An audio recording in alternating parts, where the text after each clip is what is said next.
Olá pessoal, tudo bem? Bom, na aula de hoje nós iremos abordar um pouquinho sobre a biodisponibilidade do fármaco e o tempo de meia-vida dos fármacos. Bom, biodisponibilidade é um conceito que nós já abordamos bastante. Quando nós falamos da biodisponibilidade, nós estamos nos referindo à quantidade de fármaco que foi absorvida e que conseguiu então chegar na corrente sanguínea. Lembrando sempre que a biodisponibilidade ela sofre interferência de acordo com a via de administração. E daí nós temos que a biodisponibilidade ela pode estar variando entre 0 e 100%, né? Esse valor ele pode ter essa alteração, sendo que na via endovenosa nós temos essa via como uma via 100% biodisponível. As demais vias de administração, esse valor ele pode oscilar. Então, um medicamento, para ele poder ser comercializado, ele tem que ter uma biodisponibilidade acima de 50%, tá? Ou seja, se eu comprei um medicamento e que no rótulo nos mostra que ele tem 500 miligramas, quando ele for administrado por via oral, que é a via que nós mais perdemos fármacos, esse medicamento ele tem que ter no mínimo 250 miligramas de absorção. Então, a biodisponibilidade ela está relacionada com a intensidade da ação, ou seja, quanto mais biodisponível for o medicamento, maior vai ser a ação no paciente. Bom, retomando um pouquinho aqui em relação à biodisponibilidade na via oral, quando nós abordamos a via oral, nós sabemos que é uma via que nós perdemos muito fármaco durante o percurso de absorção. Nós perdemos fármaco no estômago por degradação química através do ácido clorídrico, no intestino, onde haverá degradação química pelas enzimas intestinais, né? Degradação enzimática, bacteriana, má dissolução ou solubilidade. Ou seja, às vezes um fármaco ele não consegue se dissolver por completo e acaba sendo eliminado pelas fezes.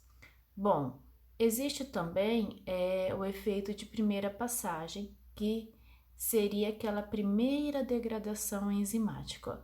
O medicamento ele chega no intestino e do intestino, através da veia porta, ele vai para o duodeno e esse medicamento ele não tem a possibilidade de ser absorvido, ele já vai ser metabolizado para na sequência ser excretado. E essa biodisponibilidade, ela está relacionada com um conceito muito importante, que seria então o conceito da janela terapêutica. O que seria essa janela terapêutica? A janela terapêutica é a concentração ideal de fármaco que o paciente ele precisa ter na corrente sanguínea para que esse medicamento ele faça efeito. Então, quando eu falo da janela terapêutica, todos os medicamentos ele vai ter uma concentração mínima efetiva, tá? Quando eu falo em concentração mínima efetiva, é o mínimo de droga que existe na corrente sanguínea para iniciar um efeito terapêutico. E também existe a concentração máxima tolerada. O que seria essa concentração máxima tolerada? É o máximo de medicamento que pode ter na corrente sanguínea para que o paciente tenha efeitos terapêuticos, mas com poucos, mas que não atinjam níveis tóxicos. Bom, então nessa curva aqui, a gente consegue ver um pouquinho da biodisponibilidade das drogas. Então, nós temos aqui a nossa curva dose-resposta, que vocês já conhecem. Então, eu trabalho com essa curva. Nesse eixo aqui, eu tenho o tempo e aqui eu tenho a concentração da droga na corrente sanguínea. Observem que esse gráfico ele está saindo do eixo 0, tá? Onde eu não havia nenhuma concentração de fármaco na corrente sanguínea. Conforme o paciente administrou o medicamento, o tempo foi passando e a concentração na corrente sanguínea foi aumentando. E daí nós temos a nossa curva dose e resposta. Observem nessa imagem que nós temos marcado aonde é a concentração mínima efetiva e também temos a concentração máxima tolerada. Ou seja, para que o medicamento tenha efeito, ele tem que estar entre essas duas regiões. E quando ele estiver na corrente sanguínea dentro dessa faixa, ele está dentro do que nós chamamos de janela terapêutica, onde o paciente ele pode estar utilizando a medicação com mais segurança e ele vai ter, nesse caso, ele não tem os efeitos tóxicos.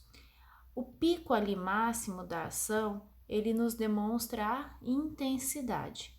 Quanto maior o pico, maior a biodisponibilidade e mais intenso é o efeito do medicamento na corrente sanguínea.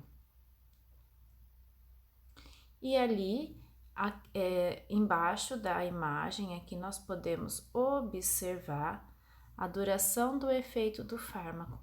Quando iniciou o efeito, foi quando essa concentração do sangue ultrapassou a concentração mínima efetiva, e nós temos o final dessa ação, quando bastante fármaco já havia sido metabolizado e excretado, e a concentração na corrente sanguínea ela diminuiu bastante.